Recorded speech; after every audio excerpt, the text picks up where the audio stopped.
You know, human beings are very interesting. I don't know if you've ever gone to a mall and just sat at one of the benches and watched people walk by. And you say, Pastor Mark, that's really weird. Now you're scaring me now, Pastor Mark. No, just watch people. Watch how parents interact with their children. Watch how husbands and wife interact with one another or friends. Human beings are extremely interesting. At the basic level, especially with toddlers, I think once they get a bit older, they begin to realize what the norm of society, or at least what society tells them the norm is, and they begin conforming to that norm. But in toddlers themselves, I think that we see that probably most often, especially with Katrina and Jonathan. Two toddlers, 3 and 2 years old. And you watch them interact, and you see each one of them wants to boss the other one around. Sit down. Now, of course, Jonathan's not sitting down, but he's telling Katrina, you need to sit down. They just play this boss game back and forth. And you know, my children are really not the only ones. If you think about it, parents, your children do the same thing, don't they? They just love to boss each other around. Now, they just love to control one another. And I think that in toddlers especially, we see that human trait, that desire, that lust for power. And they learn later that that's not norm for society, so they conform to that norm. But in children that are toddlers, you really see it. This desire for power is not new. It didn't begin with my children, and it didn't begin with your children. If you go back to Genesis chapter 10, we will actually see the first man that tried to establish a universal kingdom, who tried to reign with authority and power over the entire world. Man's name was Nimrod. Now, he didn't quite get his kingdom established as he wanted to. God then dispersed the nations by confusing their languages, and that was all broken up. So he didn't get what he wanted to, but he tried. And it didn't stop with Nimrod. As we look through the history of humanity, we see kingdoms like the Babylonians, who desired to rule over all of their neighbors, and their kingdoms spread out. And then they drifted off into memories. And the Medes and the Persians came after them, and they expanded on what the Babylonians had as territory, but then they faded away to dreamland as well. And then Greece rose up, and Alexander the Great went out and conquered nation after nation after nation, expanding to this large empire. And it has been said, when he conquered the last nation, he wept, because there were no other nations to conquer. Within him was this desire for power, to control, to rule. And that is in the heart of human beings. We look at the nation or the emperor of Rome as they expanded out into what was the known world.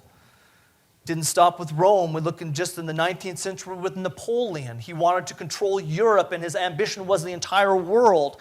And we see even in the 20th century, Hitler and Stalin's desires to rule the entire world. See, that is what is in our hearts as human beings, to control and to exercise authority and power. None of these kingdoms ever achieved what they really wanted to. Most of them were just regional kingdoms. They didn't incorporate all nations of the world, but many of the nations of the world. There was never one complete universal rule by one person ever in human history. Some tried, many failed. Some had no opportunity or means to exhibit this lust, this desire for power. But we know that there is a worldwide kingdom coming someday. It will not be ruled at first, it will not be ruled by one who is at our best interest or has our best interest at heart. This worldwide kingdom, the first time a universal rule of all nations will be established, we see here in Revelation chapter 13. We see that this first beast that rises out of the sea, and then we're going to see next week the second beast that rises out of the earth. But this first beast rising out of the sea will establish a universal reign, a universal control over all of humanity that are alive at that time. If you turn with your Bible to Revelation chapter 13, we're going to read verses 1 through 10. Revelation 13, 1 through 10. And I saw a beast rising out of the sea with 10 horns and 7 heads, with 10 diadems on his horns and blasphemous names on his heads. And the beast that I saw was like a leopard, its feet were like a bear's, and its mouth was like a lion's mouth. And to it the dragon gave his power and his throne and great authority. One of its heads seemed to have a mortal wound, but its mortal wound was healed, and the whole earth marveled as they followed the beast. And they worshipped the dragon, for he had given his authority to the beast, and they worshipped the beast, saying, "Who is like the beast, and who can fight against it?" And the beast was given a mouth uttering haughty and blasphemous words, and it was allowed to exercise authority for 42 months. It opened its mouth to utter blasphemies against God, blasphemy his name and his dwelling, that is, those who dwell in heaven. Also it was allowed to make war on the saints and to conquer them. And authority was given it over every tribe and people and language and nation, and all who dwell on earth will worship it. Everyone whose name has not been written before the foundation of the world in the book of life of the Lamb that was slain. If anyone has an ear, let him hear. If anyone is to be taken captive, to captivity he goes. If anyone is to be slain with the sword must he be slain. Here is a call for the endurance and faith of the saints. Let's take a look now at this beast that we see in verses 1 through 4. We first see this description of the beast. In verse number 1, we see that he rises out of the sea. John's vision moves to the future world ruler here. Satan in chapter 12 is cast down now out of heaven onto the earth. His time is short, 42 months time he has, times, and half a time. So now this beast rising out of the sea is going to establish a world reign. Now something we need to keep in mind as we go through all of these and we talk about the beast, what we need to understand is the beast refers to a kingdom and also to the king of that kingdom. So we need to keep it separated that when we say the beast, it is referring to a ruler and also the kingdom that he rules. Both are wrapped up in this phrase beast. Now this beast rises out of the sea. Now we're told in chapter 11, in verse number 7, that the beast rises from the bottomless pit, from the abyss. So this sea could be linked to the abyss or the bottomless pit which the beast comes from. It could be that the bottomless pit is somewhere located in the sea, or it simply means that the origin of this king and his kingdom is a demonic origin. And the sea could also refer to the sea of humanity, or a reference to the Mediterranean Sea, linking it to Rome and the revived Roman Empire. Most likely it's talking about the sea of humanity, and this beast rises out of the sea, gains his strength and power from Satan. Now we're told that this beast has 10 horns and 7 heads, and these refer to kings. Now the Bible is the best interpreter of the Bible. If you look in Revelation chapter 17, verse number 9. The Bible is a great interpreter of the Bible. Revelation chapter 17, verse 9. We know that these horns and these heads are kings. Look at verse 9. This calls for a mind with wisdom. The 7 heads are 7 mountains on which the woman is seated. They are also 7 kings, 5 of whom have fallen, one is, and the other has not yet come. And when he does come, he must remain only a little while. So these 10 heads and these 10 horns and 7 heads refer to kings. Now Daniel had a vision in chapter 7, and he saw this beast with horns and heads, and he describes that. And he also tells us that they're kings. Now that links Daniel's vision from Daniel 7 to this vision that John has in chapter 13. Now on the heads were diadems. These are royal crowns. This is a symbol of royal authority, and to wear many diadems, not just one, to wear many diadems shows that he has sovereignty over many nations. He rules the entire earth. The blasphemous names could refer to titles. If the revived Roman Empire, the Roman empires used to use titles Lord, Savior, Son of God, these haughty titles, lifted up titles, and they would actually say, fall down and worship the emperor, offer incense to his name because he is Savior, he is Lord, he is Son of God, he is divine. And this beast will speak blasphemous words out of his mouth. Verse number 2, John's description of the beast is a combination of the 3 of the 4 beasts that Daniel saw in his vision. Daniel saw 4 beasts. The first was a lion, then he saw a bear, and then he saw a leopard, and the fourth one he could put no description to. He didn't know what to liken it to. Yet, is this a tremendous, monstrous beast in Daniel? He didn't know how to describe this one. But this one we see here in Revelation 13 is a combination of 3 of the 4 of Daniel's beasts. For we see it as a lion, like a lion. That was the Babylonians. A bear, that was the Medes and the Persians. That was a leopard. So like a lion, it has greed and strength. Like a bear, it has ability and stability and strength of the bear. And like a leopard, it has swiftness. This beast here, both the king and the kingdom, will be like those 3 that Daniel saw in his vision. Now Satan empowers this beast and he enthrones him. He gives him a throne. In 2 Thessalonians 2:9, the Bible says, the coming of the lawless one, that's the Antichrist, is by the activity of Satan with all power and false signs and wonders. So Satan empowers this beast, this king, this world ruler who rules over this kingdom that's a universal kingdom. He empowers this beast and he gives him a throne. Now this word Antichrist, I think we have a misunderstanding with the word sometimes.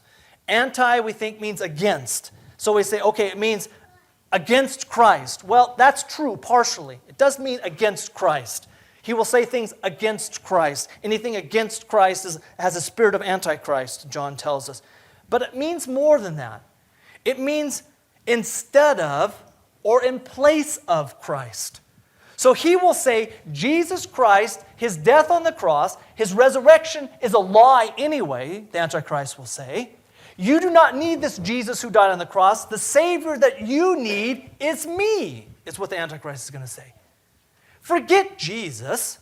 Look to me. He wants to replace Christ in the hearts of men and women. Now, the power of this revived empire is satanic in origin. Now, we are told in chapter 2, verse 13, that at one time Satan's throne was located in the city of Pergamon. Now, I don't know where Satan's throne is located now. Pergamon doesn't really exist as a city anymore, so perhaps he's moved his throne somewhere else. Wherever it is, Satan gives it to the Antichrist and says, sit on it. Here is your authority and power. Verse number 3, one of the heads. Now, the word one is both a number and a cardinal number. You could say the first of the heads. So the prominent one, the one that stands out, the Antichrist of the heads, was mortally wounded and then healed. Now this wounded, this beast, remember, beast is a kingdom and a person. The wounding of this head equals the wounding of the beast himself. That shows us that it's talking about the person. Chapter 13, verse 14. Now this could mean the example of a kingdom that was mortally wounded. Could be the idea of the Roman Empire, that in 426 AD it was basically destroyed. It ceased to function as a government, as an empire. It had a mortal wound. So it could be that the kingdom then is revived again. It was mortally wounded, now it's revived again, if you look at it from the kingdom side.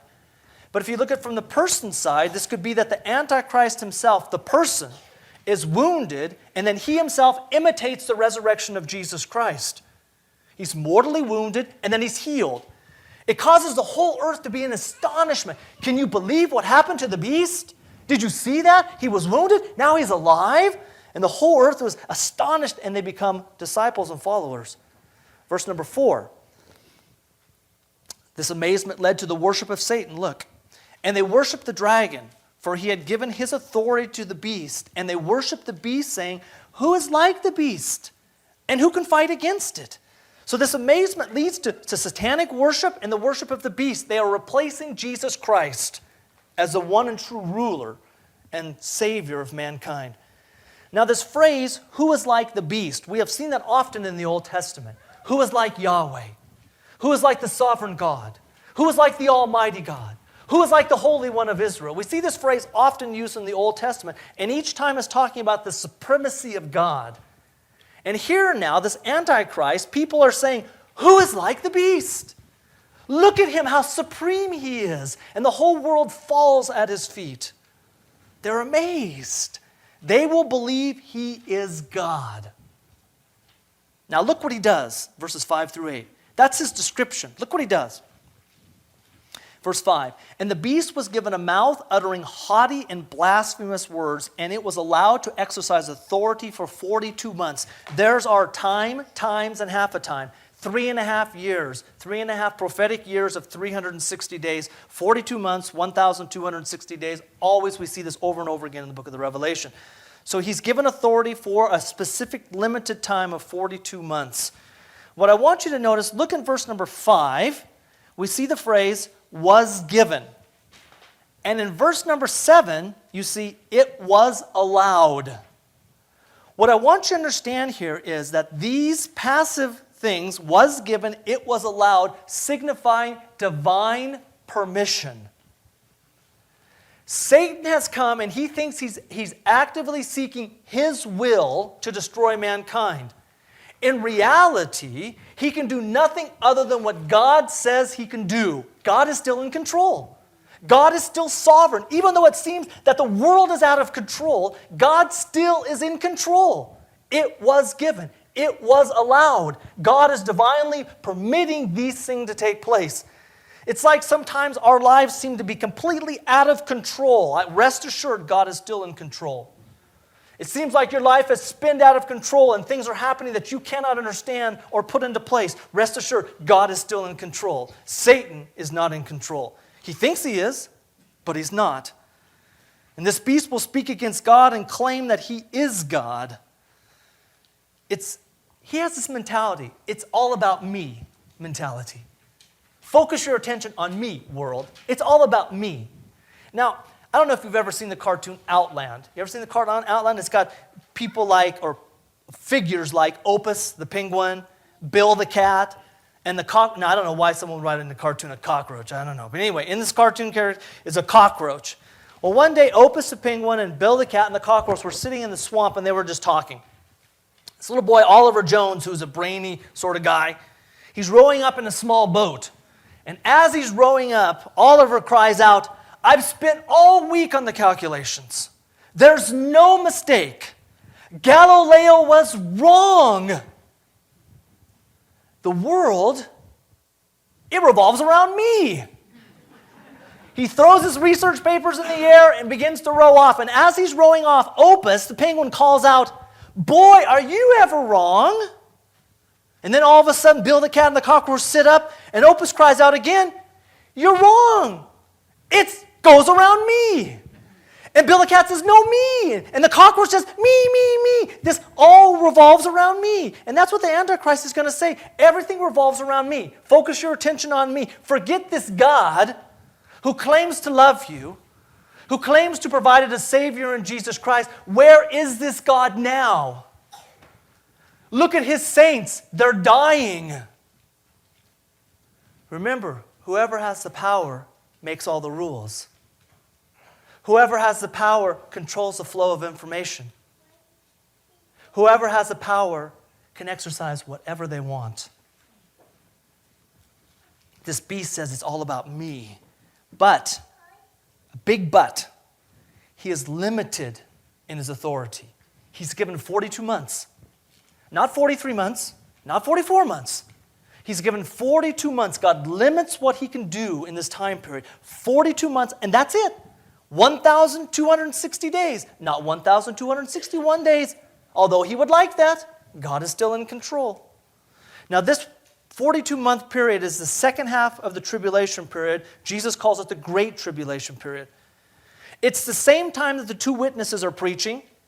The holy city, Jerusalem, is being trampled by the nations, and the woman is being protected in the wilderness. This is all taking place at the same time. Verse number 6. It opened its mouth to utter blasphemies against God, blaspheming his name and his dwelling, his tabernacle, that is, those who dwell in heaven. So here's a further description of what the beast is saying. He's blaspheming. He's blaspheming God's name. That means God's character. He was saying, you know that God that you claim to be worshiping, he really isn't as faithful as he says he is.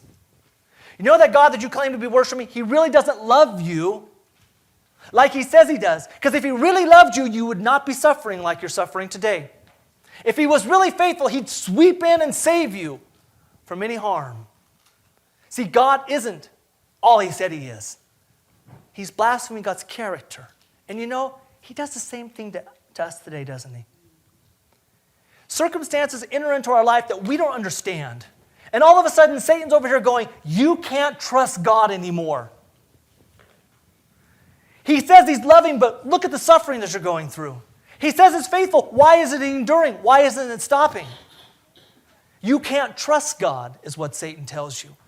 Satan blasphemes God's character, but then he also blasphemes God's tabernacle. That's those dwelling in heaven, the Bible says, the redeemed.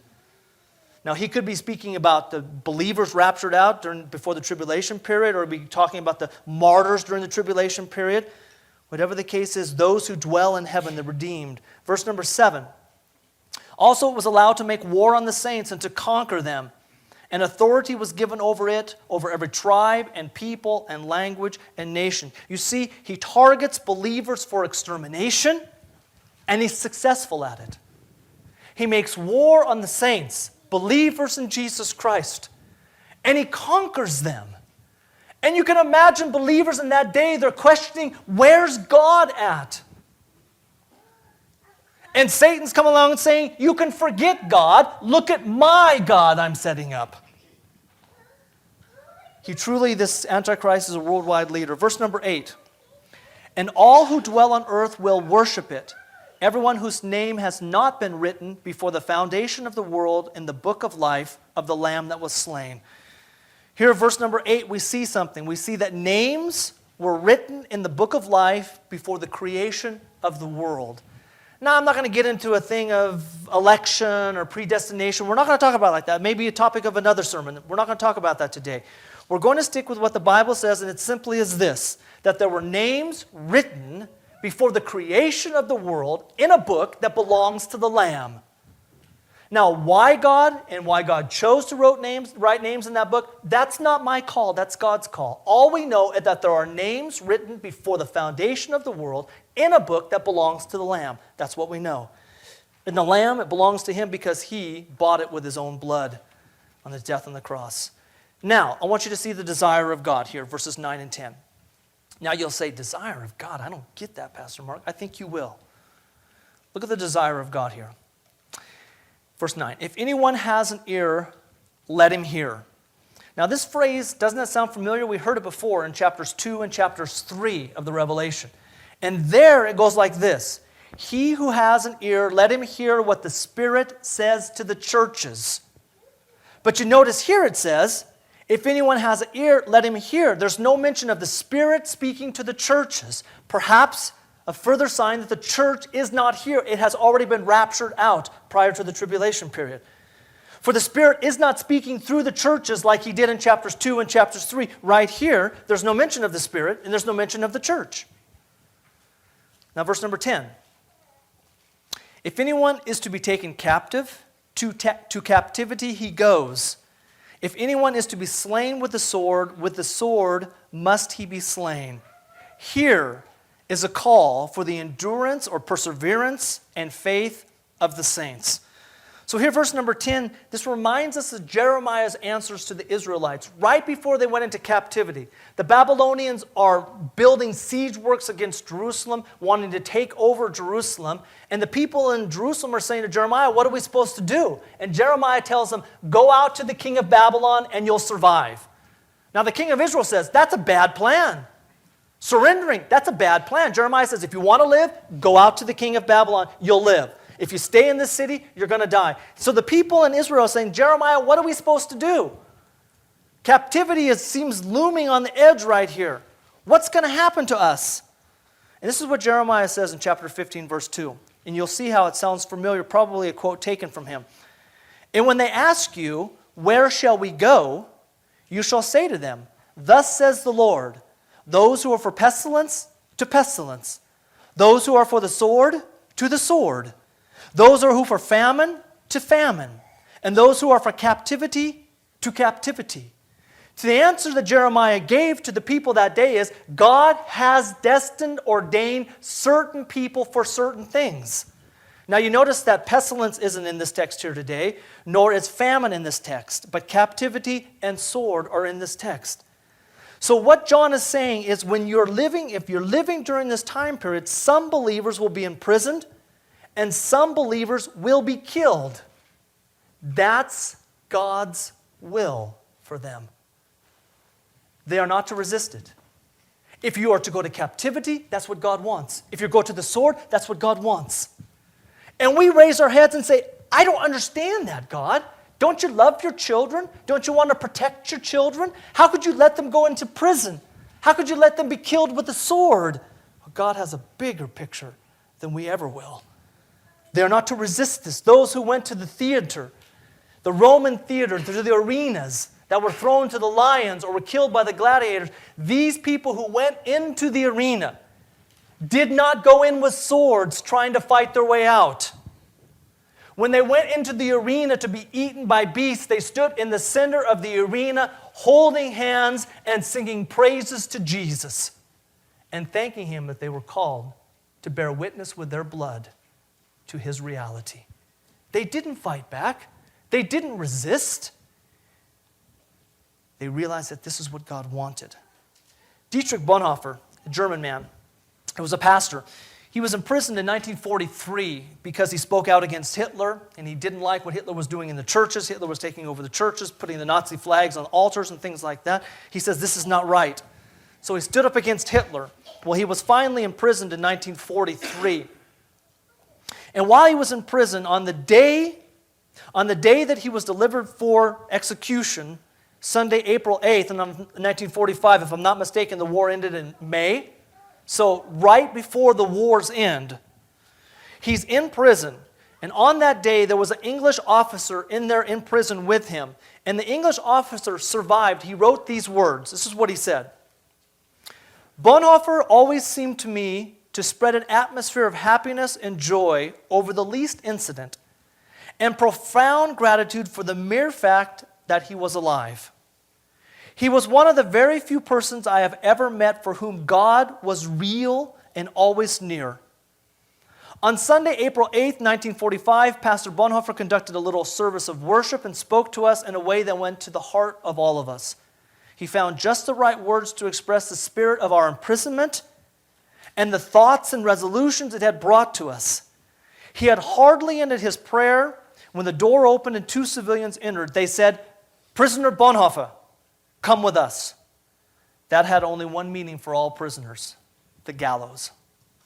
We said goodbye to him. He took me aside, and Bonhoeffer said to this English officer, "This is the end, but for me, the beginning of life." He went to it resolved that this was God's will for his life, to give his life, his blood, as a witness to the reality of Jesus Christ.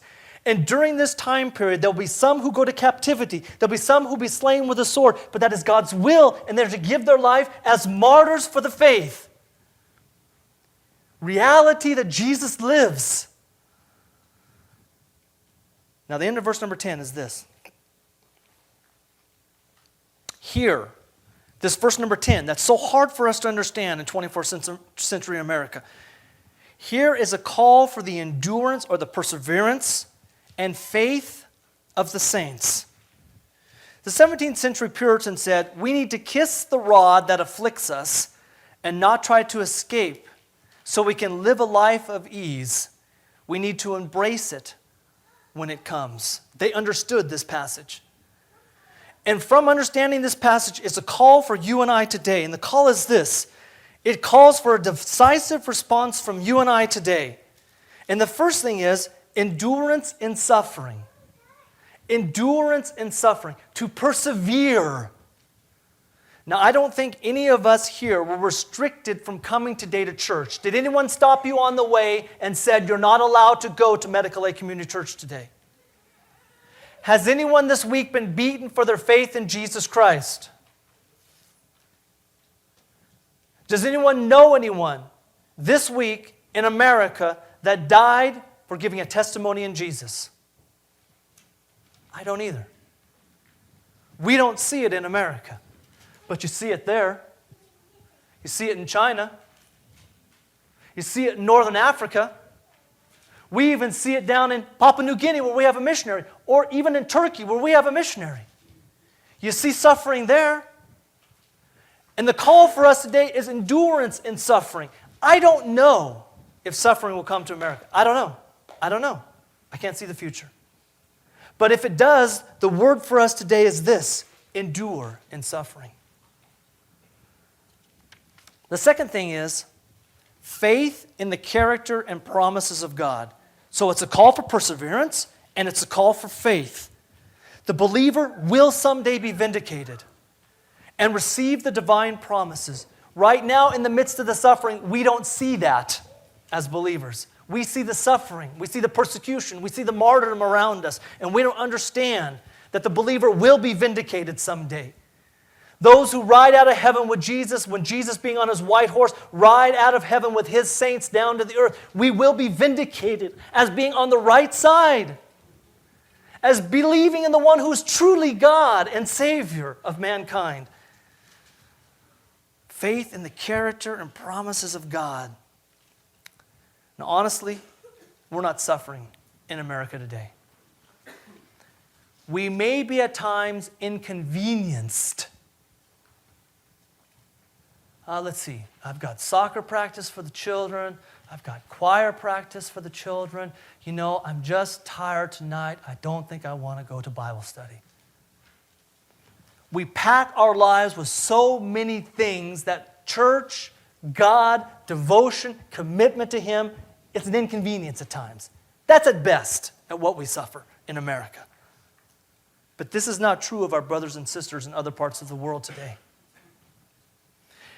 In January of 1999, a band of radical Hindus in India surrounded a car in which Dr. Graham Staines and his sons Philip 11 and Timothy 6 were sleeping. Dr. Staines was a medical doctor and a Baptist missionary who had served among lepers in a remote part of India for more than 30 years.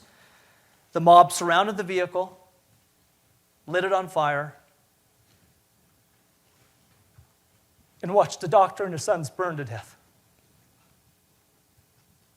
In Indonesia, 200 Christians were killed and 2 schools and 13 churches burned by radical Muslim leaders, inciting followers by cause of jihad or holy war against Christians.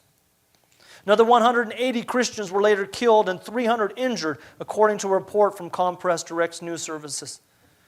In a Reader's Digest article, The Global War on Christians, Ralph Kinney Bennett gives a chilling report from Their Blood Cries Out, written by Paul Marshall.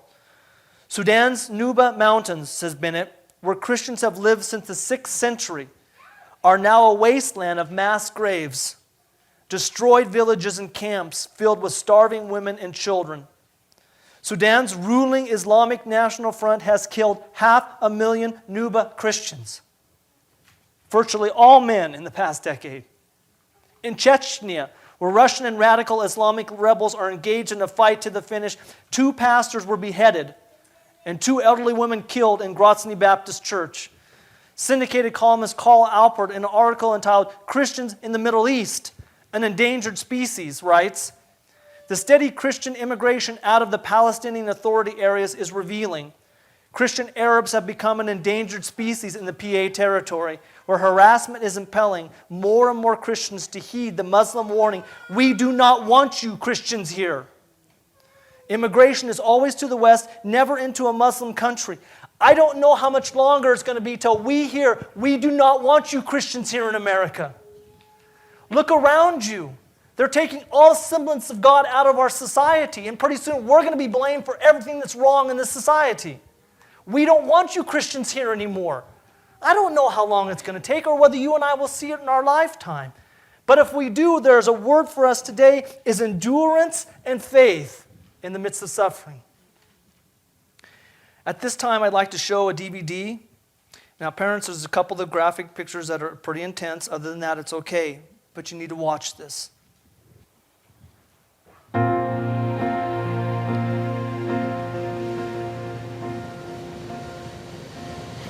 I wrote Wear the Crown after hearing about Bonnie Witherall's memorial service. They were having a funeral up there in this chapel in Lyndon, Washington. And it was dimly lit, curtains were drawn, organ was playing, and they came in to perform the funeral, and Bonnie's husband, Gary, had a suit and tie on, and yet he's a street evangelist from Birmingham, England, and knows Arabic and had friendship evangelism with so many Muslims, Bonnie and Gary living in Lebanon all this time, that it was just incongruent to have this funeral service like this, and it didn't sit so well with Gary. And so Gary basically asked, could we please draw back the curtain? There's a big picture window in the front, and there was Mount Baker with the glacier and the sun and just the glory of that mountain and the bright shone in and filled the room. And he was saying, we can't sing funeral dirges here. We need to sing praise songs. My wife is in heaven dancing with Jesus. Let's celebrate. And I heard this story of the memorial service, and of course the story of Bonnie's martyrdom, how she was killed there in her clinic there in Sidon, Lebanon, when an assassin followed her in one morning. She was preparing tea and biscuits for the Palestinian women that she was going to be helping with their pre-birth, all the care that they needed, and she was killed, 3 bullets in the head, and she was martyred because she had been sharing Christ with these Palestinian women. She had been interviewed maybe just a few weeks before and was asked, aren't you afraid? You're living in a Muslim area. The Palestinian terrorists come from this camp down the street. Aren't you scared? And she had answered and said, all the days that are ordained for me, God knows every single one of them. He knows every hair that's on my head, and He knows every minute that I have to live. There was this convergence in my spirit when I heard that testimony from her. I had been watching actually this home videotape of her sharing this right there in Sidon, right there in her clinic. And I also, hearing the story from her memorial service, and all of a sudden these words just started pounding into my head. Draw back the curtain, tear away the veil. There's a crown of glory waiting for the witness that prevails. When the days have all been counted and we face the final hour, we'll hear, welcome home, my child, it's your time to wear the crown. Those words were in my head in probably about half the time it took me just to say them. It was just incredible. And it took another 48 hours to get into my studio and get behind my keyboard and actually write this out. But when I finally got to do that, Wear the Crown was probably written in about 15 minutes. Full lyrics, bridge, chorus, intro, the entire thing. I think for me the climax of the song personally is the bridge when it says, let us follow Christ no matter cost or price. It says, let the runners grasp that have been handed. We're running this great race surrounded by this enormous cloud of witnesses that have gone before us, whether they were killed in the Roman Colosseum in the early days of Christianity, or whether they're laying down their lives in some foreign country. And for me, the power of that is that this is what we were born for. And I am 100% convinced that a person will never understand the reason that they're alive unless the purpose of their life is wrapped up in God's purposes for the world. All the pictures that you see in this video represent real people who have real stories, real tragedies, real pain, real life, real death. In fact, all of us have a story, and that story is being written day by day as we live our life for God. And in the middle of living that life, we've got some choices to make. Should I go? Should I pray? Should I give? How should my life be different because of these people and what they are going through around the world? Should I be willing to wear the crown, whatever that crown might look like, so that I can rise up in my generation and fulfill the purposes that God has designed for me before the foundations of the earth, for His glory and for His kingdom? But many times it actually raises the bar for us. Wow, these people can be an example to us in their courage, their heroic faith, and their example of being like Christ in a hostile and fallen world. And by raising the bar, they set a standard for us and the way that we should live our lives with our blessings and our potential and our history and our future, and how that could be best invested for the sake of God. To be able to see beauty in suffering, you have to look through eternal eyes and eternal perspective, or spiritual eyes and spiritual perspective, because what is going on so many times isn't just the torture. It isn't just the death. It isn't just the martyrdom. Like with Bonnie. Bonnie was killed. But what came from that? The Palestinian women who were touched. Gary on national Lebanese television preaching the gospel to the nation. offering the forgiveness of Jesus Christ to his wife's assassin. There's so much more going on. The persecuted martyr who is praying for his tormentors, who even after he is killed, they walk away and the Holy Spirit convicts them by the word of God, and that tormentor comes to Christ. So to look through suffering, you have to see through it into eternity and how God can use it. There is a beauty in it, just like with Jesus on the cross. There's death and there's blood and there's horror, but there's forgiveness and there's reconciliation, and there is going to be a rising again, and there's going to be a new day. I can't help it. I'm crying for them because I'm crying of the inhumanity that we humans can give to one another. I'm crying at their suffering. That's part of it. The other part that makes me cry is this. I realize I cannot put suffering and Mark Hudson in the same sentence.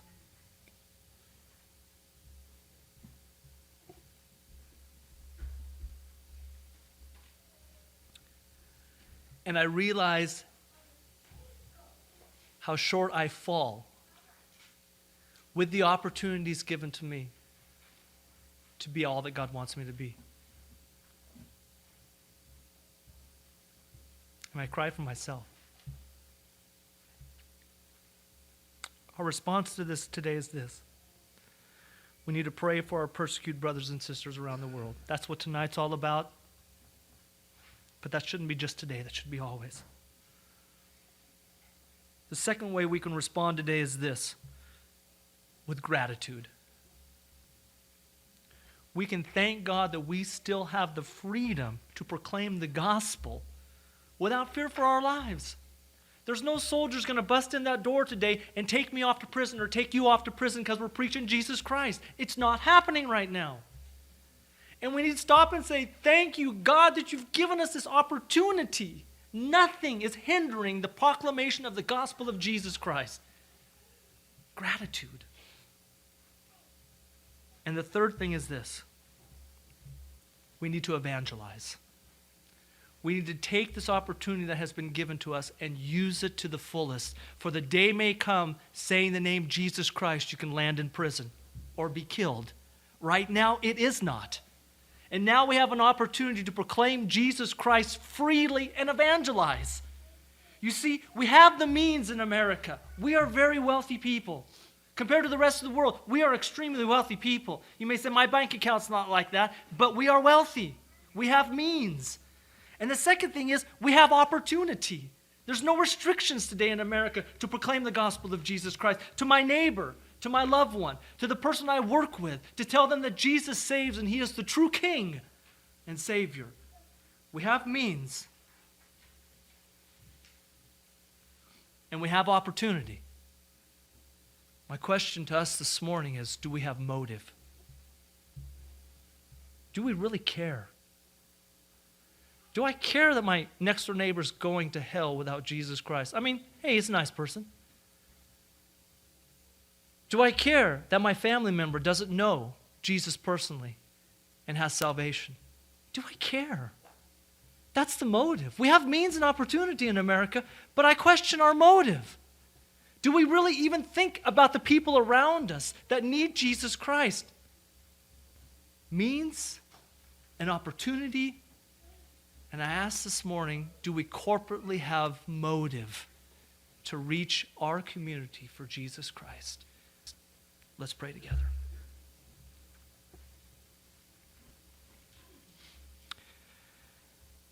Father, I have to confess to you shamefully. The worst that happens to me is a slight inconvenience for my time or my energy. I have so much, Father. I feel like a little spoiled brat. Small inconvenience comes my way and I jump up and down and scream and holler and complain about how it's not fair. And then I see pictures of people who love you and have given their lives as an ultimate witness to the reality of Jesus Christ. and I feel like a spoiled brat. Forgive me. Forgive us as a church if we ever become so complacent that we don't care about anyone else. That we don't reach out with your love, and your compassion, and your mercy and rescue people from the fires of hell. Forgive us if we don't care.